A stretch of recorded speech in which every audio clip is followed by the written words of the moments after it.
All right. Well, we have to talk about the absolute shit show that we witnessed Friday night. And yes, of course, I'm talking about Jake Paul versus Mike Tyson. Now, I know a lot of you thought that Mike was just going to go in there and just knock this kid out, right? But if you watched my most recent video about this fight, you'll know that my breakdown and prediction was pretty much exactly correct to a T, as usual. But to be honest, this fight was a lot more sad to watch live than I even thought it was going to be. And now I know that we all saw the slap heard around the world. Let's go ahead and run that back one more time. I mean, it's quite beautiful to watch, very satisfying. To be honest with you, I wouldn't have been mad if after this slap the fight got canceled, because that slap was pretty much the only thing I needed to see out of this whole thing. But one thing to pick up on from this slap was the hand speed. I mean, Mike's hands are still very fast, but from his ring walk to pretty much everything in the whole build to this fight, you can kind of tell that the guy had some trouble walking. Mike Tyson, of course, wearing a knee brace for this fight, which I've said before and I will say it again, is not normal. Sure, guys have done it before, but you don't exactly have to be a genius to put two and two together and understand that the guy is old and has trouble walking. And again, if you're one of these people that thought that Mike Tyson had this one in the bag, was going to be an easy knockout, like if you genuinely did not know that a 58-year-old Mike Tyson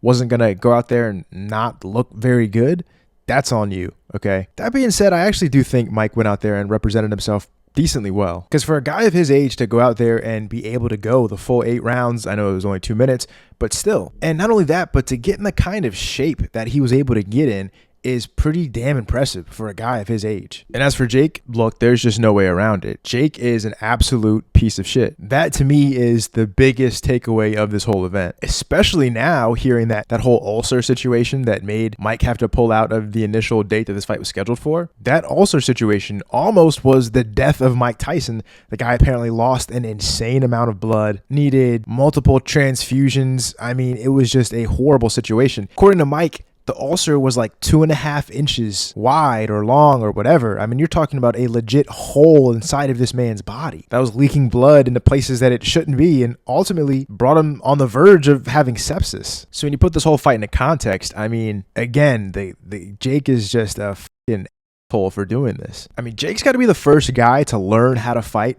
Not to fight back against the bully, but to become a bully. When you look back at the fights that Jake's had in the lead up to this big Mike Tyson fight, he was, again, just fighting guys that were clearly smaller than him, fought at a lower weight class, guys that were unprepared. I mean, just playing fights that in hindsight should not have happened. And to me, one of the worst parts of this whole situation is I've already see people trying to spread this narrative that Jake's actually a good guy because of how easy he took it on Mike Tyson in that fight. And unfortunately, one of the people I see spreading this narrative is who is supposed to be the most respected journalist in the whole combat sports space, Ariel Helwani. And he, like a lot of other people, are clearly only acting like they're okay with this whole event because he was paid to be a part of it. And I can already see it now, some people rushing to the comments to defend Jake's honor and tell me about how easy he took it on him. And for those people, I want you to watch this. Look at this overhand right. Look how easily he's taking it on Mike Tyson, just ducking down, putting his whole weight into it, and rocking a 58-year-old man on the temple. And look at this, another attempt at a huge ducking overhand right, the same punch he's thrown to knock out some of his opponents like Tyron Woodley. And look here at another huge ducking overhand right. And now take a look at this left hook and this huge overhand right that just misses. Another heavy left hook. But I say all that to say that the reason that Jake didn't knock Mike Tyson out was not just because he's this good, classy guy.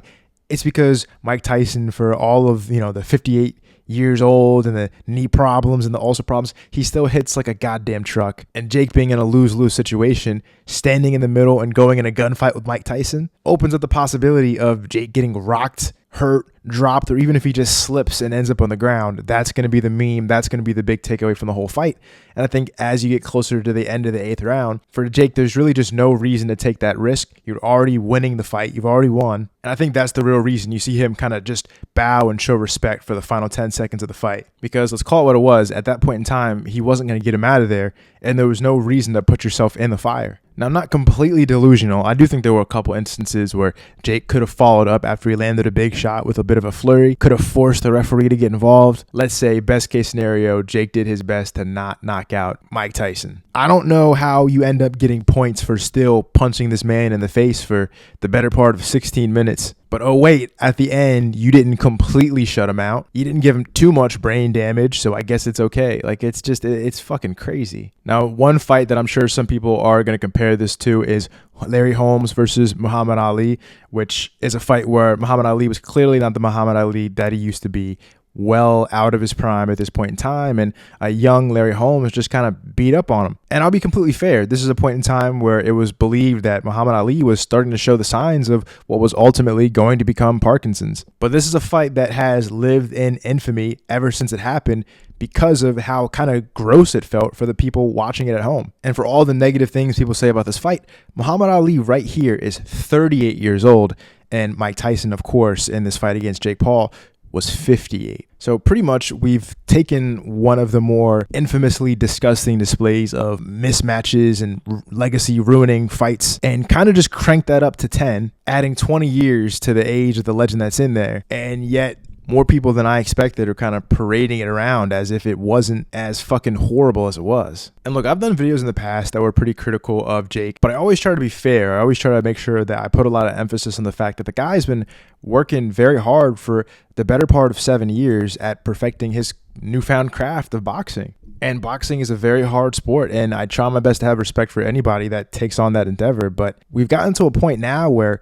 again, at roughly 7 years in, we've seen boxers before who, started relatively late in life, but after a similar time frame, they were fighting at or close to world level. And also keep in mind, most of these guys did not have the means to become a full-fledged, full-time boxer with trainers that live in the house with you, nutritionists, personal chefs, and I'm definitely not going to discount the special supplements. Let's call it what it is. The guy he clearly has no interest in truly testing himself. Even his most competitive fight, the one that he lost against Tommy Fury, go back and look at everyone's prediction for that fight. Other than mine, everyone else was saying that Tommy was going to get knocked out within the first 2-3 rounds.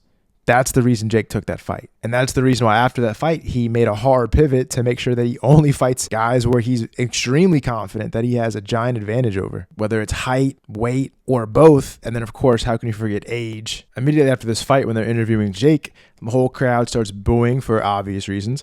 And Jake goes into this tirade about nurses, doctors, policemen, firefighters, basically just randomly naming respected professions to get the crowd to cheer and to kind of get rid of the stink of what the fuck they just witnessed. Here you have a guy clearly taking advantage of someone else for nothing other than the sake of making money. This whole event is just one of the most disgusting, perverse displays of greed that I've seen. This was a really hard fight to watch. I'm not gonna lie. It was pretty disgusting. All this so that he could take advantage of someone else's legacy, enrich himself off the back of it, all while beating his chest and calling himself the greatest, all the while having absolutely nothing to show for it. And then, of course, we got this beautiful line out of it, too. Logan, I think he said you might be next.